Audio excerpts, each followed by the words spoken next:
Assalamualaikum warahmatullahi wabarakatuh. Waalaikumsalam warahmatullahi wabarakatuh. Bagaimana kabarnya hari ini? Alhamdulillah Luar biasa, tetap semangat. Baik, sebelum memulai pembelajaran pada hari ini, lebih baik kita mengawali dengan membaca doa bersama-sama. Berdoa dimulai. A'udzu billahi minasyaitonir rajim.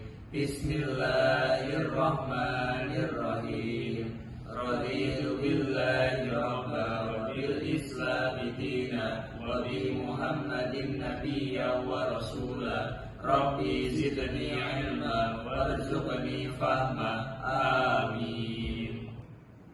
Baik, sebelum itu Ibu akan cek kehadiran dulu ya. Untuk aksen pertama, Dedi Kurniawan, Hadir. Adi Hamid, Hadir. Randy Saputra. Hadir. Oke, baik. Sebelum masuk ke pembelajaran, Ibu ada SBT ini. Ibu contohkan dulu. SBT-nya ada nggak? Ibu contohkan dulu ya. Namanya tepuk siku pundak tangan. Nah, tak contohkan dulu. 1, 2, 3. Tepuk siku, tepuk pundak, tepuk tangan. Tepuk siku, tepuk pundak, tepuk tangan. Tepuk siku, pundak, tangan. Tangan, siku, pundak, tepuk siku, tepuk pundak, tepuk tangan. Nah, setelah Ibu contohkan, ayo anak-anak begini. Kita praktek SBD. Ya mulai. 1, 2, 3. Tepuk siku, Tepuk pundak, tepuk tangan. Tepuk siku, tepuk pundak, tepuk tangan. Tepuk siku, pundak, tangan. Tangan, siku, pundak. Siku, tepuk pundak, tepuk tangan. Oke, tepuk tangan untuk semuanya. Nah, anak-anak semua, sebelum memasuki materi pada hari ini, alangkah baiknya kita mengingat dulu materi sebelumnya. Nah, Ibu ada pertanyaan di dalam ini nanti ada pertanyaan. Namanya Soperdil SKI. Nah, nanti anak-anak milih mau yang bentuknya kotak-kotak ini atau yang bentuk unta atau bentuk Ka'bah, ada masjid, ada Al-Qur'an. Nanti milih salah satu. Nanti dibuka. Di dalamnya ada pertanyaan. Nanti anak-anak menjawab. Oke? Ibu panggil namanya tapi acak. Bisa? Bisa. Oke. Anak Salih. Siap. Oke. Yang pertama, Mas Adi Hamid, coba maju ke depan. Nah, mau pilih yang mana? Unta, Bu. Yuk dibuka. Terus dibaca apa pertanyaannya? Di mana Nabi Muhammad pertama kali melakukan dakwah sembunyi-sembunyi? Di mana? Di Al-Arqam bin Al-Arqam atau Darul Arqam. Oke, tepuk tangan. Terus selanjutnya, Mas Dedi Kurniawan. Ya, Bu. Nah, coba pilih mau yang mana? Ya, sekarang Bu mau pilih ini. Ya boleh. Siapa saja orang-orang pertama yang menerima dakwah Nabi Muhammad? Ya, siapa? Ada Ali bin Abi Thalib, Bu. Kemudian ada istrinya Khadijah. Itu, Bu. Terus ada lagi? Udah itu doang. Oke, baik. Tepuk tangan. Oke, very good. Oke, terima kasih. Nah, mungkin cukup itu dulu untuk mengingat materi yang telah lalu. Kemudian kita masuk ke materi pada hari ini. Nah, tujuannya hari ini itu anak-anak tahu gambaran umum kondisi masyarakat Mekah pra-Islam dari segi budayanya, pada masa jahiliyahnya atau struktur sosialnya, dari ekonominya dan kepercayaannya. Kemudian anak-anak diharapkan bisa menyampaikan substansi dakwah Nabi Muhammad periode Mekah, misalnya dakwah sembunyi-sembunyi dan dakwah terang-terangan. Nah, setelah ini ibu akan membagi kelompok menjadi 6 kelompok.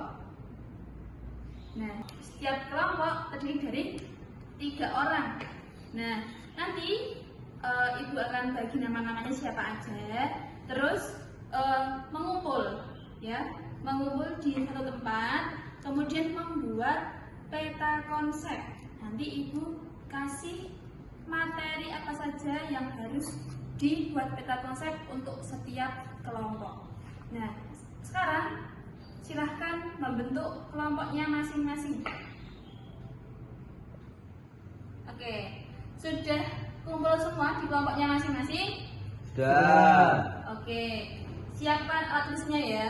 Ibu akan membagi materinya. Kelompok 1. Kelompok 1 dapat materi kebudayaan masyarakat Makkah pra-Islam.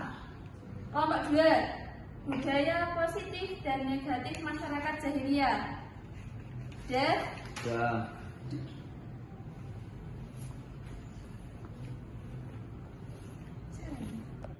Untuk kelompok 3, dakwah sembunyi-sembunyi. Kelompok 4, dakwah terang-terangan. Dan kelompok 5, hijrah ke Habasyah.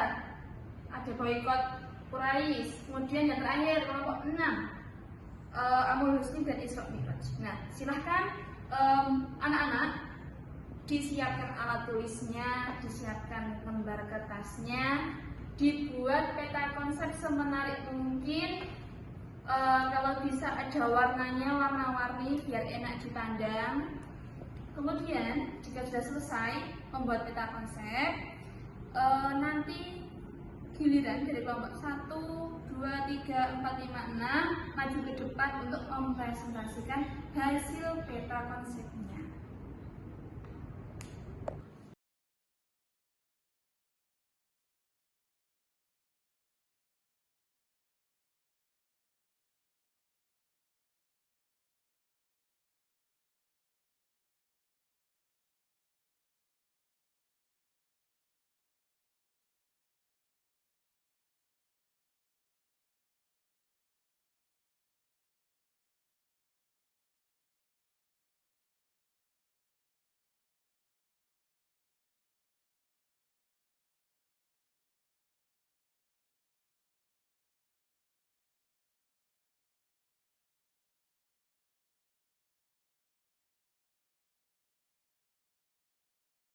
Oke, baik. Apakah sudah selesai semuanya? Sudah.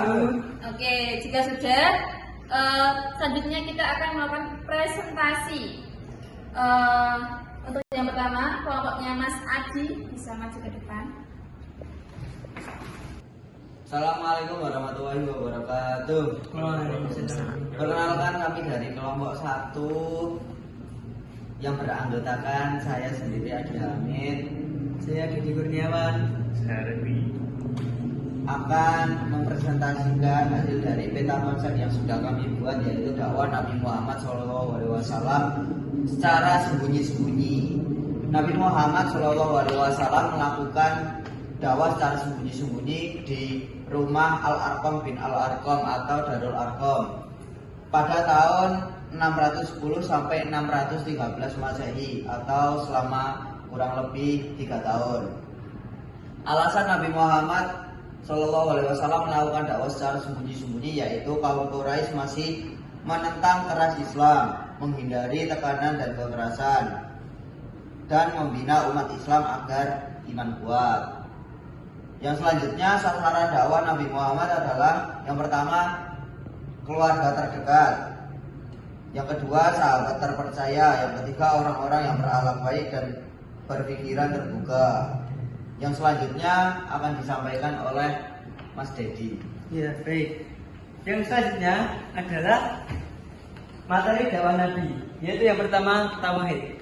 Tauhid ini adalah mengesahkan Allah. Kemudian yang kedua, keimanan kepada Allah, malaikat, kemudian kitab, rasul dan juga hari kiamat. Lalu kemudian ada metode dakwah. Metode dakwah yang pertama yaitu pendekatan personal, yang kedua dialog rahasia, kemudian yang ketiga adalah pembinaan iman dan akhlak. Dan kemudian yang saja akan disampaikan oleh Mas Randy. Selanjutnya, orang-orang yang pertama masuk Islam itu dikenal dengan asabiquna awalun. Yang pertama ada Khadijah binti Khuwailid. Terus yang kedua ada Ali bin Abi Thalib. Yang ketiga ada Abu Bakar As-Siddiq. Yang keempat ada Zaid bin Haritsah. Tuh. Nah, mungkin itu saja presentasi dari kami. Kurang lebihnya mohon maaf. Sekian, wassalamualaikum warahmatullahi wabarakatuh. Waalaikumsalam warahmatullahi wabarakatuh.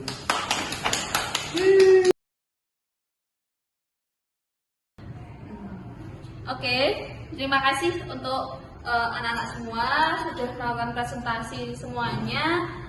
Peta konsepnya menarik sekali, bervariatif, warna-warni. Nah, kemudian dapat kita simpulkan bahwa dakwah Nabi Muhammad pada periode awal dilakukan secara sembunyi-sembunyi sebagai strategi untuk menjaga keselamatan umat Islam dan memperkuat keimanan para pengikutnya. Nah, melalui dakwah di rumah Al-Arqam, Rasulullah berhasil menanamkan nilai tauhid dan akhlak mulia kepada para sahabat terdekat. Dakwah ini menjadi fondasi yang kokoh bagi perkembangan Islam selanjutnya hingga akhirnya dilakukan secara terang-terangan. Nah, mungkin cukup sampai di sini pertemuan pada hari ini. Semoga bermanfaat untuk kita semua. Baik, untuk mengakhiri pertemuan pada hari ini, kita kemas-kemas dulu, dikemas-kemasi barang-barangnya, dimasukkan ke tas. Kalau sudah, posisi berdoa yang benar itu bagaimana? Ya? Ya. Nah, mari kita berdoa bersama-sama dulu. Doa mau pulang, berdoa dimulai. Bismillahirrahmanirrahim. Subhanakallahumma wa bihamdika asyhadu an la ilaha illa anta astaghfiruka wa atubu ilaik. Oke, sekian dari Ibu. Apabila ada kurangnya, Ibu mohon maaf yang sebesar-besarnya. Nun wal qalam wa yasturun. Wassalamualaikum warahmatullahi wabarakatuh. Waalaikumsalam warahmatullahi wabarakatuh.